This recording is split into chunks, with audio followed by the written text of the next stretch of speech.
All right, now let's look at data types. And Kotlin has a very great documentation. So I would highly recommend to check it out every now and then. Obviously, you can use ChatGPT as well along the way if you want something explained in, like, for example, in a way that a 5-year-old would understand or something like that. But I want to just quickly show you the documentation while going over the basic types in Kotlin and read through it a little bit and give a little bit of additional information. So let's look at the basic types. All right, so I'm at kotlinlang.org/docs/basics-types-html, and you can see it's under concepts, types, and then there are basic types, but there are also type checks and casts, but we're really going to focus on the basic types for now. So in Kotlin, everything is an object in the sense that you can call member functions and properties on any variable. Now, that is already going way over my head if I'm a beginner, which you are. So I'm not a beginner anymore, obviously, but as a beginner, this might already be too complicated.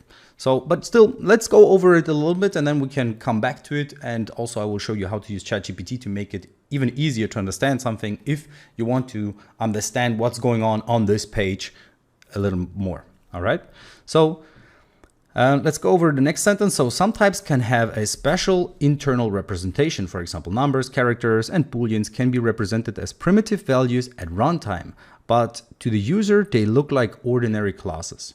Okay, again, we don't know what classes are, we don't know what objects are. So it's basically trying to explain us the very core concept, the very basic thing with things that are a lot later on in the knowledge base, like in the flow of knowledge that you're going to acquire. So I think that this is a very poor explanation for a beginner, but still the overview is good. All right, so let's look at the overview. So we have numbers and their unsigned counterparts. All right, let's look at what numbers are. So Kotlin provides a set of built-in types that represent numbers. For integer numbers, there are 4 types with different sizes and hence value ranges. Okay, so integer numbers are basically whole numbers. So they don't have a decimal point in them. They are full numbers, right? But now, depending on the amount of digits that number has, or like the length of the number, there are different types. So why are there these different types? Well, the idea behind this is that if you want to build a super performant application, you would always use the type that uses the least data or storage, so to speak. So for example, you can see that here, type, then you can see size in bits and the min value as well as the max value. Okay, so let's look at the integer types for now. And we can see that a byte has 8 bits. So a byte, that's where basically the byte came from. So if you look at a hard drive that you have, it might have, for example, 1 terabyte, but this 1 terabyte is roughly 8 terabit.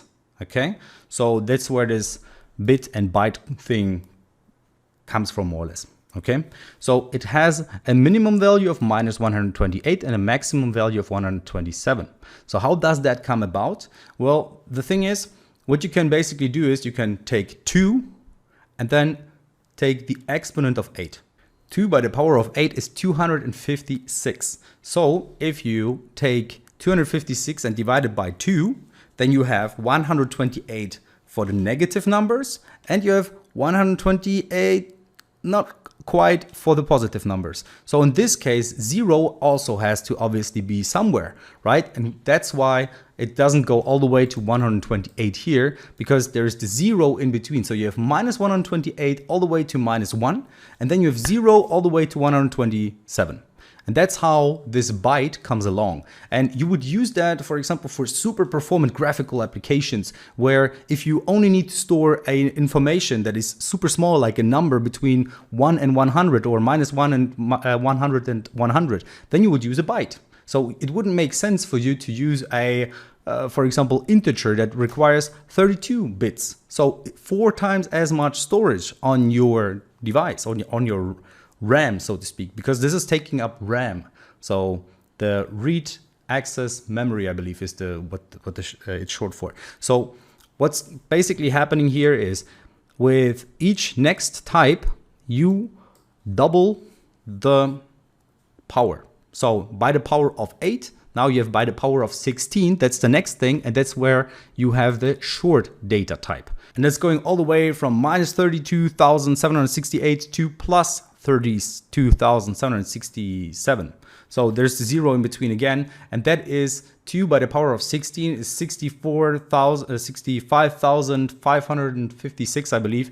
So that would be for bigger numbers. But then if you want to have even bigger numbers, you would use an integer, which is the default. So nowadays, storage isn't that much of a problem anymore, or RAM also isn't that much of a problem anymore. We have loads of it, right? So that's why most of the variables will just by default be integers, because, well, it gives you enough freedom. So it's basically minus 2 by the power of 31 all the way to 2 by the power of 31 minus this one number, which is 0, that you have to put in there as well, which gives us numbers between 2 billion or minus 2 billion and plus 2 billion.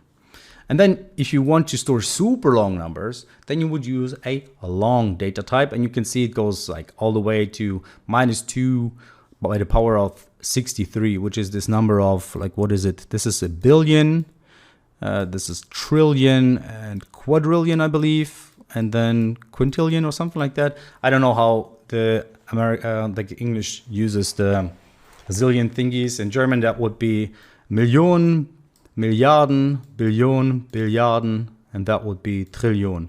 So 9 trillion, which is something crazy in English, crazy numbers. So a very long number that you can store. You can store phone numbers using long, for example, and that's quite an efficient way.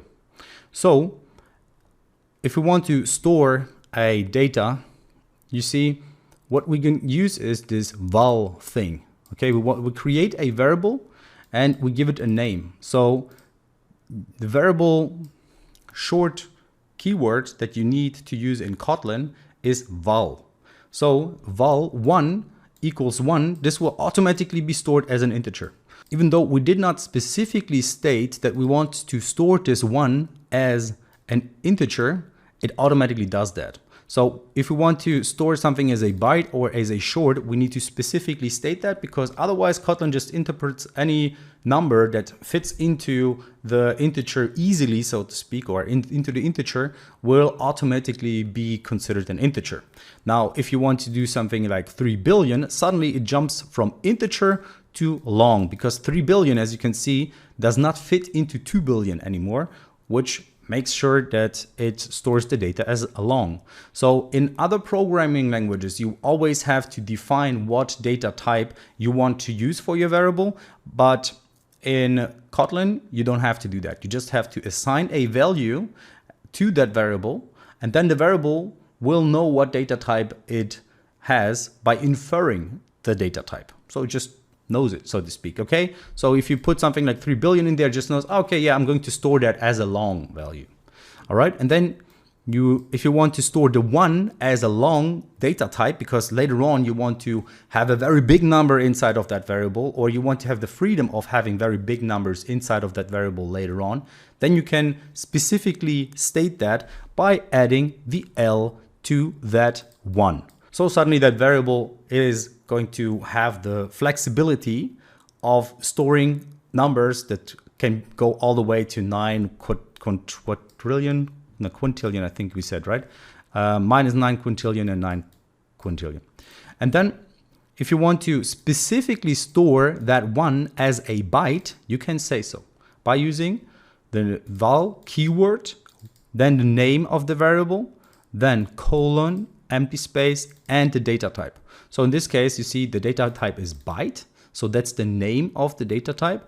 And then you can store 1 in it. Okay, so that's just a little example. Let's go ahead and see how that works in code before we go over the other data types. And then I will also show you a little trick as to how to let ChatGPT explain stuff easier that you can see in the documentation that you might not understand.